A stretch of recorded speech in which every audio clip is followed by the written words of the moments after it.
Tuesday time. I have a couple of recipes for you we're going to do today. I hope everybody is staying safe. This recipe is somewhat based on having fun at home since we're at home and can't go out to picnics and stuff. So we're going to have oven baked pork loin ribs, and we're going to have our special Tasty Tuesday herb chilled potato salad. Alrighty, so what we're going to do right now is first in a preheated oven. I have it preheated on temperature 350. Okay, so it's good and warm because you don't want to put cold meat into a hot oven. You want to get it room temperature and oven temperature for the meat. You won't go through shock. That has a lot to do with the tenderness of your meat, especially when you're doing beef. But like I said, today we're doing pork tenderloin ribs. Okay, and so what I have done, I'm showing you these ribs. I'm going to sprinkle a little spice on each one.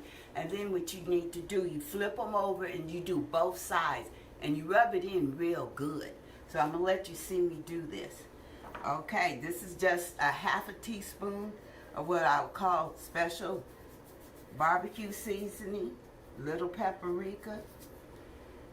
Right here we have garlic powder, not salt. Pork is kind of salty as it is, so you don't want to use salted flavors. It intensifies the salt, and nobody wants a mouthful of salted ribs. Okay, then here we have the coarse cracked black pepper. That way you don't have to use a lot. And remember, we're doing this on both sides of the meat. Okay, we have that right there. And right here we have just a pinch of course, sea salt, just a pinch of it.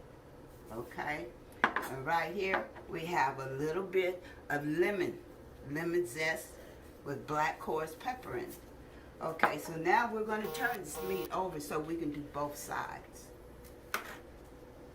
And if you want, sometimes you buy these ribs and they're real big and they got that big bone going across the top. You can always cut that off, trim your meat and freeze that and use that when you cook neck bones. So you're getting two meals with one. Okay, so here we go again with this barbecue seasoning, the little garlic powder,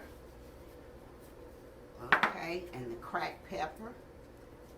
And this will, you know, it's kind of good, you know, like we have that outdoor taste and everything, even though we can't go outdoor.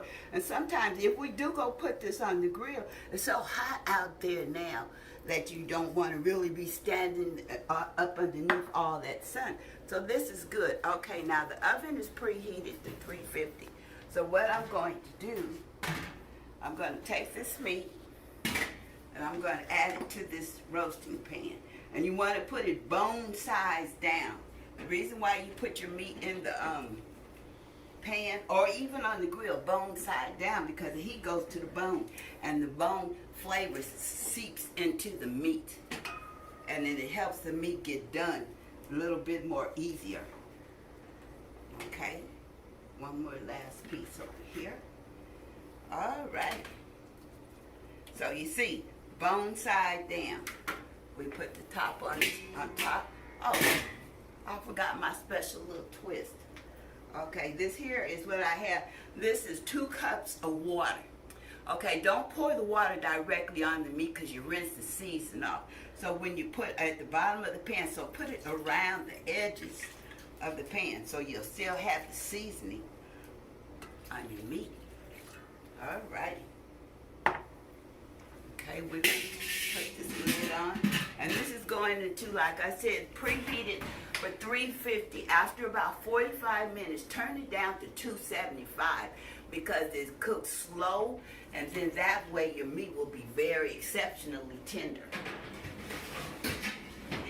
And in the meantime, while the meat is cooking, what I'm going to do, I'm going to make the potato salad. So we'll come back to that. I want to get rid of this and clean it up, and then we'll come back to the potato salad. Hey, I'm back now. Everybody still with me? So this is what we're going to do. We're going to take the ribs out of the oven and slice them individually, and we're going to put them in the serving dish. But I want you to understand that I'm using these plastic chopping boards, so you don't think that I got this on the counter. These are plastic. You can get them at the dollar store, about 2 in a pack for $1. Okay, let's get this ready. All right, we're pulling these ribs out. Ooh, they smell so good. Too bad they don't have this where you could like smell a vision or smell a video. That would be so outstanding. Everything we cook, you could smell it. Because you can get full just on the aroma almost. All right, so here we go with our pork loin ribs. Okay, so what I'm going to do now is I'm going to individually cut each slab. Now, get this serving dish right here. This thing's supposed to open. Uh-oh. There we go. Good. All right, so you take this, put the pan close to the other pan so you won't get the drippings down the side of the stove. Okay, we'll take that slice. And what I'm gonna do, see how tender they are? They just cut. Just look at them babies. They some good eating right here. And then I did cook it the last 15 minutes. I poured a little sauce on there.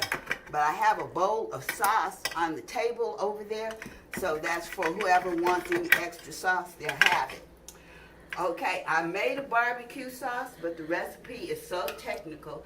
So when you go online, you'll be able to find it with the recipe. With pork loin ribs and herb garden sweet potato salad. Okay. So I'm going to go on and do this. And when I get through organizing this, then we'll hit the potato salad. Be right back. Hello. Let's do this potato salad now. While the ribs were cooking, I boiled about 8 medium-sized red potatoes. Okay, when they started boiling, I put a little salt in there. Put the salt in when the water is boiling on the majority of things that you cook so that the salt won't go to the bottom of the pan. So anyway, and then I strained them, let them drain, and I sat them in the refrigerator because it's best when you're doing a cold potato salad to work with a cold potato salad before you put your mayonnaise and all the rest of your garnish. Okay, now it's time for us to do the garnish. And right here, I have 4 hard-boiled eggs. We're going to add that. Spread that around some. Okay, right here. This is our herb fresh potato salad. I put a new twist on it. I put some dill. But the dill will go in last because it's not going to go through and through. Okay, so right here is 1 1/4 cup chopped bell pepper. We're going to add that. And over here is 1/4 cup of celery. We're going to put that in there. And then we have our outstanding and famous red onions. We're going to put some of them in there. They go good on just about anything, especially when it comes to sandwiches and stuff like that. Okay, we're going to set that over here. Now, right here is a cup and a half.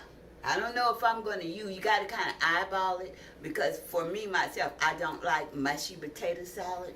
So we're going to kind of eyeball it and add to it if we have to. That way, it's better not enough than too much. Because once you put too much, you can't take it back. So we're eyeballing this. Okay, so what I'm going to put in right now, just maybe a cup and a half. And this is gluten-free mayonnaise. Okay, now I have some crushed red peppers. I'm just going to sprinkle just for taste a little bit. Because everybody don't like that. Then we got some garlic powder. I'm going to put a little bit, just a couple pinches of that in there. And some cracked pepper. You know I got to have my cracked pepper. Because I got to see it. Pinch of that. Okay, so now what I'm going to do, we're going to stir up this salad. We're going to toss it. Y'all know all about the tossing. We're finna toss this salad. You don't always have to be a garden vegetable salad to get tossed. Okay, so here we go. Let's get this started. Smelling so good, so fresh. And then I'll put that the last minute, once I get this incorporated, Then I'll put the dill on there. Okay, so when I said eyeball it, this is exactly what I was talking about. It looks like it needs some more mayo. So that's what I'm going to do. Because if you keep trying to incorporate what you have, you end up making your potatoes mushy. So let's put some more on there. Okay, we're going to add a half cup more. Let's see how that works for us.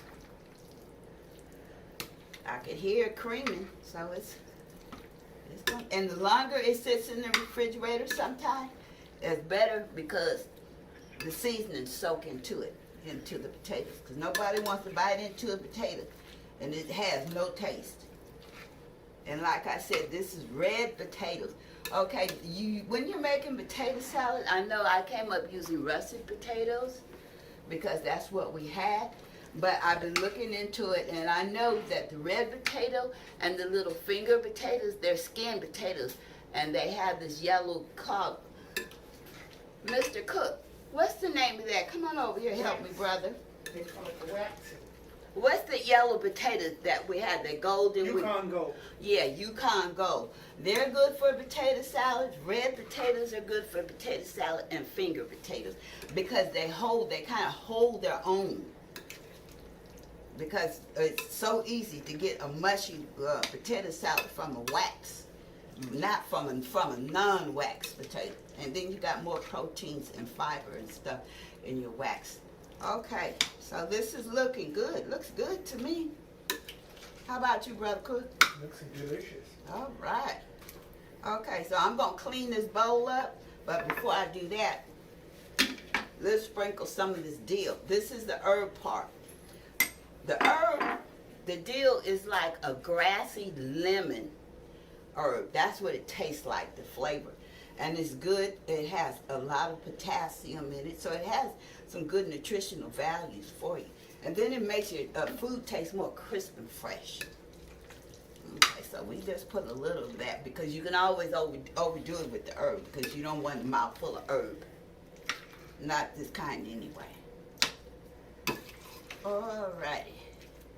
Okay, so I'm going to clean this bowl up real good, make it presentable, and we'll be right back.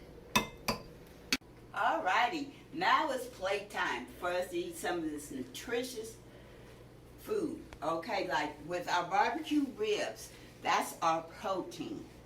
Okay, over here with our potato salad, as I was talking to you about, the best potatoes to use is either a gold Yukon potato because it's waxy, or a red potato, or even the little finger potatoes because they help hold in the moisture without the potato turning into mush. But as I speak, my stomach is grumbling, so we fisting to eat. And let me tell you, this is some serious good eating. It's nutritious. We can't go outside and go places, so I figured it's summertime, and what better to have than a plate of ribs and some potato salad and some chilled watermelon with some lemonade. And we can even take it out in the backyard and play like we out somewhere else.